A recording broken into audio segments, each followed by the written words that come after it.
வணக்கம் நேயர்களே. இன்று நாம் பார்க்கவிருப்பது, அதாவது சில பத்திரிகைகளிலும் வந்தது, பல யூடியூப்களிலும் அதை பற்றி விவாதித்துக் கொண்டிருக்கிறார்கள். என்னவென்று, அமித்ஷா வேகமெடுத்து செயல்பட்டு அதிமுகவை 3வது இடத்துக்கு தள்ளுங்கள், தெலுங்கானாவில் டிஆர்எஸ் எவ்வாறு தள்ளப்பட்டதோ, சந்திரசேகர் அவருடைய கட்சி எவ்வாறு 3ஆம் இடத்திற்கு தள்ளப்பட்டதோ அவ்வாறு தள்ளுங்கள், கடுமையாக பணியாற்றி வியூகங்களை வகுங்கள் என்று கட்டளையிட்டிருக்கிறதாக செய்திகள் மூலம் தெரிந்து கொள்கிறோம். சரி, ரைட்டு. அது ஏன்னா அந்தந்த கட்சி அந்த கட்சியை டெவலப் பண்ண பார்ப்பாங்க, ரைட்டு தான், அதை நம்ம சொல்லலை. பட் ஒரு ஆய்வாளனாக தொடர்ந்து இப்போ 20 வருஷமாக தமிழக களத்தை பார்க்குறேன். அதுவும் கடந்த 2 வருஷத்தில் தொடர் நேரடி ஆய்வுகள் எக்கச்சக்கமாக பண்ணிட்டேன். அப்போ ரொம்ப மக்களினுடைய மனநிலை, எல்லா தரப்பையும், எல்லா கட்சி ஆதரவு எல்லாமே நம்ம அப்டேட்டாக இருக்கோம். ஏன்னா இந்த சூழலில் இது எந்த அளவிற்கு சாத்தியம்? ஒருவேளை அது அமித்ஷா சொல்கிற வியூகம் 2026இல் சரியாக அதை செய்துவிட முடியுமா, அல்லது செய்வதில் சிக்கல்கள் இருக்கின்றனவா என்பதனை பற்றி பேசும் கட்டுரை இது. உதாரணத்துக்கு, ஃபஸ்ட்டு தெலுங்கானாவுக்கும் நமக்கும் கொஞ்சம், அதாவது கட்சிகள், அரசியல் கட்சிகள் ரீதியாக மட்டும் இல்லை, அங்குள்ள சமூகங்கள், அதனுடைய தன்மைகள், அதேமாதிரி இங்கே இந்த தமிழ்நாட்டில் இருக்கக்கூடிய இது வேறு. மெயின் கிளாரிட்டி ஒன்று பண்ணிக்க பார்த்தீங்கன்னா, அங்கு 16% குறையாத அளவிற்கு மைனாரிட்டிஸ், அதாவது முஸ்லீம் மட்டும், முஸ்லீமே அந்தளவு இருக்காங்க ஏறக்குறைய.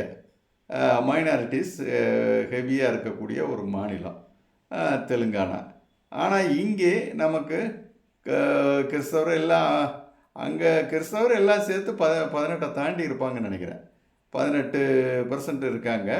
முஸ்லீம் மட்டும் ஏறக்குறைய 15% குறைவில்லாமல் இருக்கிறாங்க. அதே இது பார்த்திங்கன்னா ஆந்திராவில் முஸ்லீம்கள் வெறும் 4 முதல் 5% தான் ஆந்திராவில் இருக்காங்க. இங்கு மட்டும் மிக அதிகமாக இருக்கிறார்கள். அதுபோல் இங்கே பார்த்திங்கன்னா தமிழ்நாட்டில் இஸ்லாமியர்கள் 5 முதல் 5.5% இன்றைக்கி இருக்காங்கன்னு நினைக்கிறேன். ஆக அந்த ஒரு வேறுபாடில் இதில் ஒரு விஷயம் இருக்குது. கம்யூனிட்டி ரீதியாகவும் பல விஷயங்கள் இருக்குது, அதை டீப்பாக போக வேணாம்.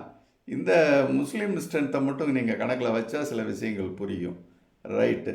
ஏன்னா இப்போ அதே மாதிரி அந்த ஸ்டடியை பாருங்கள். 2018 அசம்பிளி முதல்ல வருது. அப்போ பார்த்தீங்கன்னா பிஜேபி தனியாக தான் நிற்குது. தனியாக நின்று ஏறக்குறைய 7% வாக்கை பெறுகிறது. ஆனால் எம்எல்ஏ சீட்டு ஒன்றும் கிடைக்கல. ஆனால் அதே சமயம் 2019 ஒரு 10 மாதத்தில் எம்பி தேர்தல் நடக்குது. அந்த எம்பி தேர்தலில் பிஜேபி எவ்வளவு வாங்குதுன்னா 19.5, ஏறக்குறைய 12.5% வாக்கை கூடுதலாக வாங்குகிறது. அப்போ இதில் எப்படி 9 மாதத்தில் மேஜிக் ஆயிருமா, ஒரு கட்சி வளர்ந்துருமா? கிடையாது.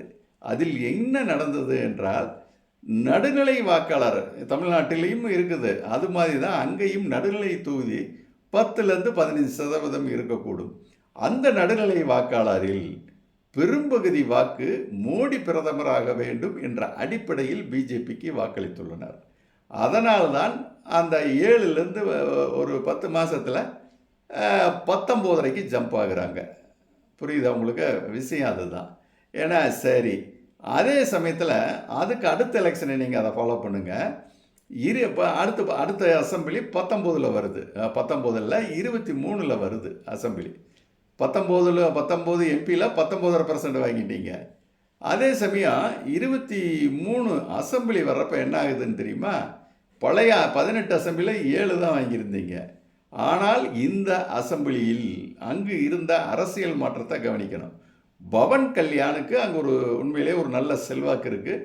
அவர் ஒரு 4% குறையாத ஓட்டுகளை வைத்திருக்கிறார். அவருடைய காபு சமூகம் அங்கே முதல்நிலை சமுதாயம் என்ற அளவிற்கு பெரிய சமுதாயமாக வசிக்கின்றார்கள். முதல் நிலையா என்று சரியாக தெரியாது, ஆனால் பெரிய சமுதாயம் 7-8% இருக்காங்க. அவர்களிடையே ரொம்ப ஒரு ஒரு மாஸ் ஹீரோவாக இருக்கார் இல்லையா பவன் கல்யாண், அந்த ஒரு இது. இதெல்லாம் அவருக்கு ஒரு வாக்கு வங்கியை அங்கே அவருக்கு தந்துட்டு இருந்தது. அவர் இவர்களுடைய கூட்டணி இந்த 23ல் இணைகிறாரு. அதே சமயம் சந்திரபாபு நாயுடு அன்று சிறையில் இருப்பதால் அந்த இக்கட்டான சூழலில் அவரது கட்சி போட்டியிடவில்லை. ஆனால் பவன் கல்யாணும் டிடிபியும் மிக நல்ல ஒரு நட்புறவில் ஒரு தோழமையுடன் இருக்கும் கட்சிகளாக இருந்தனர். ஏன்னா அப்போ பார்த்தீங்கன்னா நீங்களே பார்த்துருப்பீங்க, இவர் ஜெயிலில் இருக்கிறப்ப இவர் தான் போய் ஆர்ப்பாட்டம் பேரணியெல்லாம் நடத்தினார் பவன் கல்யாண். ஆக அவ்வாறான ஒரு மிக நெருங்கிய நட்பில் இருந்ததால் டிடிபி போட்டு இடவில்லை என்றாலும் டிடிபியின் வாக்குகளும் சேர்ந்தே பாஜகவுக்கு வந்தன. அதாவது பவன் கல்யாணுடைய வாக்கு, டிடிபியுடைய வாக்கு இரண்டும் இணைந்தே பாஜகவுக்கு வந்தன. இதில் ஒரு விஷயத்தை நீங்கள் இது கடந்த சட்டமன்றம் 2018 பாருங்கள், டிடிபி தனியாகவே நின்று 3.5% வாக்கு அன்றே வாங்கியிருக்கு. அப்போ ஓரளவு அந்த ஒட்டிய வாக்குகள் அவருக்கு இருக்குன்னு தானே அர்த்தம். ஏன்னா ஆனால் இந்த தடவை போட்டியிடலை. 2018 போட்டியிருக்காங்க, 2023 அவர் சிறையில் இருக்கார், போட்டியிடலை. அப்போ ஏறக்குறைய இந்த இருவருடைய வாக்கும் இவர்களுக்கு பிஜேபிக்கு இணைந்து தான் போட்டியிட்டார்கள். அதில் என்ன ரிசல்ட் வந்திருக்குன்னா 14% தான். தனியாக பாஜக நின்று 7% 18. இப்போ இவர்கள் பவன் கல்யாணனுடைய ஆதரவும் மறைமுக டிடிபி ஆதரவும் சேர்ந்து 14%. ஏறத்தாழ அவர்களுடைய செல்வாக்குங்கிறது ஏறக்குறைய 7% நிச்சயம் இருக்கும். ஏன்னா 7 இல்லாட்டில் குறைஞ்சது 6 இருக்கும். அப்போ பிஜேபி 18 என்ன நிலையோ அதுதான் 23லும். இந்த கூட்டணி கட்சியின் பலத்தினால் 14க்கு வந்திருக்கிறார்கள். அதே சமயம் போட்டி என்பது சந்திரசேகர் ராவா, இவர் ரேவந்த் ரெட்டியா, அதாவது காங்கிரஸா டிஆர்எஸ்ஆ என்ற போட்டி தான் இருந்திருக்கிறதே ஒழிய இவர்களால் அந்த சட்டமன்றத்தில் முக்கிய போட்டிக்கு பிஜேபி 2 கட்சிகள் ஆதரவித்தும் வர முடியவில்லை. இதை நீங்கள் பார்க்கணும். இது அதுக்கு முன்னாடி 19 லோக்சபாவில் பிஜேபி 19 வாங்கினாலும் 4 எம்பி சீட்டு, காங்கிரஸ் 28% ஓட்டு வாங்கி 3 எம்பி சீட்டு தான். இவர்களை விட ஒரு குறைந்த வாக்கு, ஆனால் ஒரு எம்பி சீட்டு கூட. அது எப்படி பெற முடிந்தது என்றால் அந்த கன்சாலிடேட் சில தொகுதிகளில் மட்டும் செல்வாக்காக பாஜக இருந்தது, சில பார்லிமெண்ட்டில். அதுபோல தான் ஒவைசி கட்சி பார்த்திங்கன்னா தொடர்ந்து 2.8 அல்லது 2.9 வாக்குகளை பெறுகிறார்கள். ஆனால் பார்லிமெண்ட்டில் கரெக்டாக அந்த ஒரு சீட்டை கைப்பற்றிட்டு வர்றாங்க. சட்டமன்றத்தில் 7 சட்டமன்ற தொகுதியில் தொடர்ந்து அவங்க கைப்பற்றிக்கிட்டே வர்றாங்க. காரணம், அந்த குறிப்பிட்ட தொகுதியில் அந்த ஓவைசி கட்சி தனிப்பெரும் செல்வாக்குடன் விளங்குவதால் அந்த நிலை நீடிக்கிறது ஓவைசி கட்சி. அது மாதிரி தான் பிஜேபிக்கும் சில பார்லிமெண்ட்டில் நல்ல இது இருந்ததுனால காங்கிரஸை விட குறைவாக வாக்கு வாங்கினாலும் ஒரு சீட் அதிகமாக வெற்றி பெற்றது 19. இப்போ பார்த்தீங்கன்னா திரும்ப 23 டவுன் ஆயிடுது. அதனுடைய ஒரிஜினல் பலமான 18 தனியாக வாங்கின 7 தான் இப்போயும் வருது. இப்போ 14 வாங்கியிருக்கு. இவங்க 2 பேரும் கூட சப்போர்ட் பண்ணுறாங்களே. அப்போ பிஜேபியினுடைய பலம் அங்கே 7 அல்லது 8 கூட 1% கூடியிருக்கலாம். அதுதான் இயல்பான பலம். சரி, ஆனால் இப்போ 17 இந்த கூட்டணி வாங்கிருச்சு. கரெக்டாக இதே கூட்டணி கரெக்டாக 10 மாதத்தில் 24 எலெக்ஷன். இப்பையும் அந்த மேஜிக் என்ன மேஜிக், ஏறத்தாழ 34% மேலே ஓட்டு வாங்கிட்டாங்க.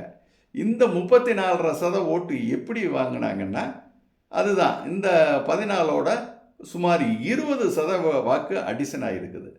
போன லோக்சபாவில் எப்படி எம்பியை விட 12.5% அடிஷன் ஆச்சு.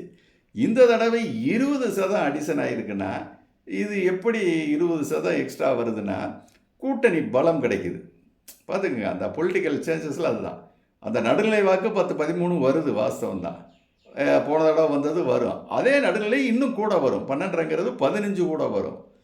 காரணம் பலம், வெற்றி பெறுவார்கள் என்ற நம்பிக்கை. ஏன்னா கூட்டணி பலம் வருது இல்லையா.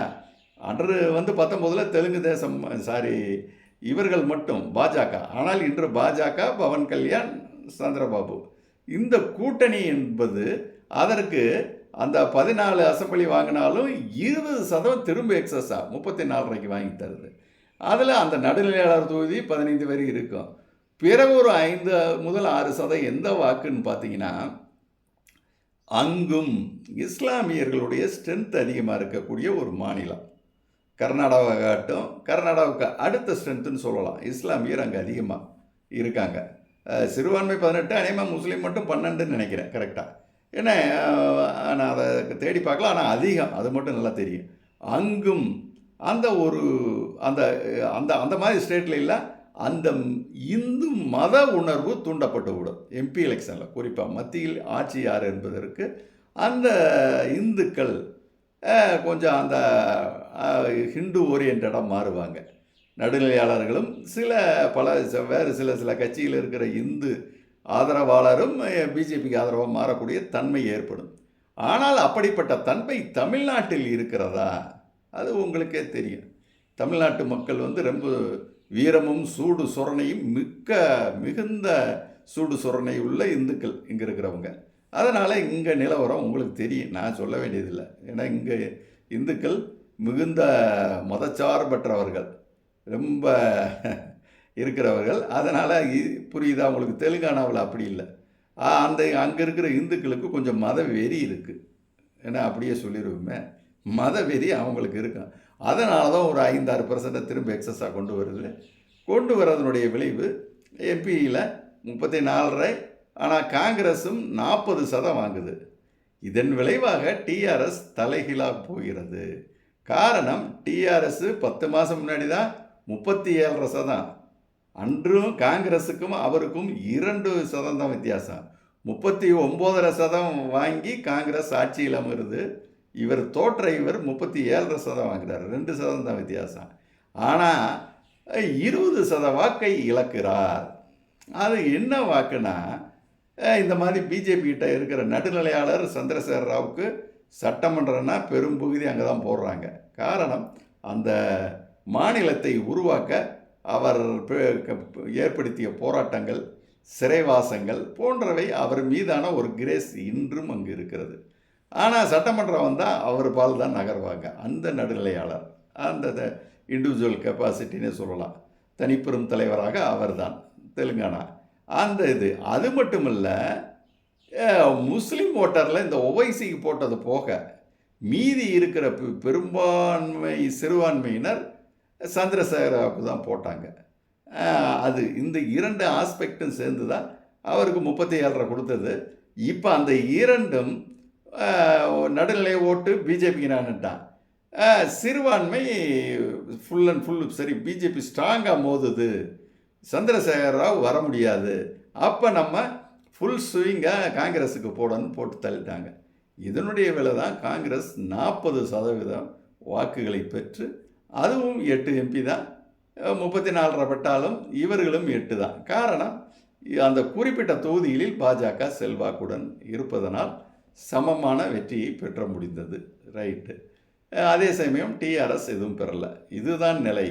இப்போவும் சொல்கிறேன், அடுத்து ஒரு தேர்தல் வந்தால், சட்டமன்றம் வரும் இல்லையா, நிச்சயம் போட்டி என்பது டிஆர்எஸுக்கும் காங்கிரஸுக்கும் தான் இருக்கும் ஒழிய பிஜேபி அந்த கடந்த 2 எலெக்ஷன் பார்த்துக்கங்க என்ன நடந்ததுன்னு, அதுதான். ஆனால் பிஜேபியுடன் இவர்கள் இருவரும் தொடர்ந்து பயணிக்கும் போது, போன தடவை 14 வாங்கினாங்க இல்லையா, இந்த தடவை இன்னும் முயற்சித்தால் இந்த வரக்கூடிய 25 ஆமாம் 28 வரும்னு நினைக்கிறேன் எலெக்ஷனு. ஆமாம், இப்போ 24னா அடுத்து 29 எம்பி, அதுக்கு முன்னாடி 28 எம்எல்ஏ வரும். அந்த 28 பார்த்தீங்கன்னா உங்களுக்கு அந்த இது தெரியும். என்ன தெரியும்? பிஜேபி நிச்சயமாக அந்த 14லேருந்து ரைஸ் ஆகி, ஏன்னா இதே கூட்டணி இருந்தால் 20 வரைக்கும் செல்லலாம், இல்லை 16, 17 நின்று போகலாம், 20 வரைக்கும் கூட செல்லலாம். ஆனால் டிஆர்எஸ் 30% கடந்து வாங்குவார். காரணம், அவருக்கு இருக்கக்கூடிய அந்த தனி இமேஜ், அந்த கட்சி இது இருக்கிறது. காங்கிரஸும் 30 தாண்டும்.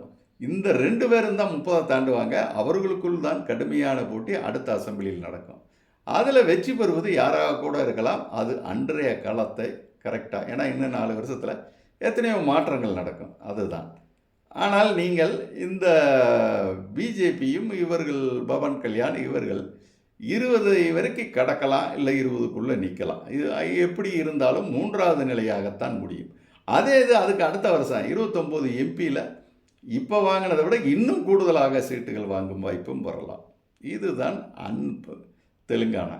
அந்த தெலுங்கானாவை நம் தமிழகத்தில் எப்படி நீங்கள் ஒப்பீடு செய்வீர்கள்? இங்கே உங்களுக்கு இருக்கக்கூடிய இங்கே நடுநிலை ஓட்டுகளை இப்போ கணிசமாக வாங்கியிருக்கோம். அதை மீண்டும் வாங்கிவிட முடியுமா? வரும் சட்டமன்றத்தில் மீண்டும் வாங்கிவிட முடியுமா? அண்ணாமலையால் எத்தனை சதவீதம் அந்த ஓட்டுகளை தக்க வைக்க முடியும்? அந்த நடுநிலையாளர் முழுமையாக ஈர்த்து விடுவாரா? அல்லது நடுநிலையாளருடைய பார்வை திமுக கூடாது என்ற ஒரு அதுக்கு போவாங்க. அப்போ யார் வெற்றி பெறக்கூடிய அளவுக்கு போட்டியை அளிக்கின்றார்களோ அவர்களை நோக்கி நகரக்கூடும். இப்போ கடைசியாக நிரூபிக்கப்பட்டது அவர்கள், ஆனால் இப்போ பெரிய வித்தியாசம் இல்லை, இவங்க 18 சில்லற, அவங்க 23. ஆனாலும் போட்டியை அளிக்கக்கூடிய உத்வேகமும் சட்டமன்ற தேர்தல் வர்றப்ப அந்த மோடிக்காக விழுந்த வாக்குகள் மீண்டும் விழுமா? காரணம், பாமக என்ற அமைப்பை அந்த வாக்காளர் எல்லாம் ஒரு சமூக கட்சியாகத்தான் கருதுவர். அந்த பின்னடைவு இந்த கூட்டணிக்கு இருக்கிறது. இதுபோல் பல்வேறு விஷயங்கள். பாஜகவினுடைய பலமும் ஓரளவு நமக்கு சுட்டி காட்டிட்டான். 5 முதல் 6% உள்ளதான். ஏறக்குறைய தெலுங்கானா தான். தெலுங்கானாவில் 7னா இங்கே 5 முதல் 6 தான். ஆனால் அங்கு எம்பியில் ஜம்ப் ஆகிட்டாங்க. ஆனால் இவங்க எம்பியில் அந்தளவு ஜம்ப் ஆகலை. காரணம், கூட்டணிகள் அப்படி சரிவர இல்லை. அதே சமயம் அதிமுக அந்த 20% பலம் இன்னும் கட்சி இருக்கிறது. உடைபட்ட நிலையில் ஒரு 2-3% வெளியேறி இருக்கிறது. ஆனால் இன்னும் 19% குறையாமல் 20%ங்கிற லெவலில் அந்த கட்சி வலு இருக்கிறது. அதே சமயம் தேமுதிகவுக்கு எதிர்வாக்கு என்பது இல்லை. இதையெல்லாம் பார்த்தால் சில கணக்கீடுகளை என்னால் செய்ய முடியும். காரணம், நான் தமிழ்நாட்டை 20 வருஷமாக பார்க்குறேன். அந்த கடைசி 2 வருஷம் தொடர்ந்து பார்த்ததுனால இன்று இதே மாதிரினா விஜய் புதுசாக வர்றாரு. 5 அணிகள் நிற்பார்கள். 5 அணிகள் நின்றால் என்ன ரிசல்ட்? ஒவ்வொரு அணியும் என்ன வாக்கு வாங்கும்? ஒவ்வொரு அணிக்கும் என்ன சீட்டுகள் கிடைக்கும் என்பதை இந்த நிமிடமே என்னால் கணிக்க முடியும். அதை பற்றியும் கூறுகிறேன் அடுத்த வீடியோவில். வணக்கம் நேயர்களே.